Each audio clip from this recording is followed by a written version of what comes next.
বেকার। মাসুদ পারভেজ নোবেল।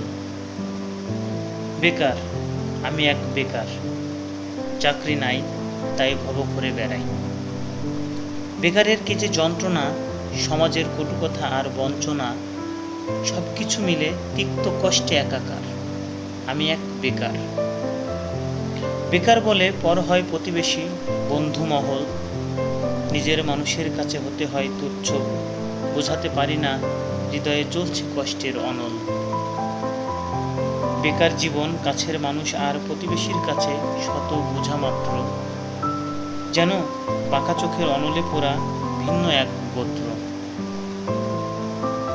পড়ালেখা শেষ করে রাষ্ট্রীয় নিয়মতান্ত্রিক একজন মানুষ সনদ অর্জন করে, যোগ্য অনুযায়ী কর্ম না পায় দাঁড়ে দাঁড়ে ঘুরে। রাষ্ট্রের সম্মান রক্ষায় শিক্ষার মান বাড়িয়ে নিচ্ছে রাষ্ট্র সুনাম। পড়ালেখা শেষ করে চাকরি না পাওয়ায় সমাজ করছে তাকে বদনাম।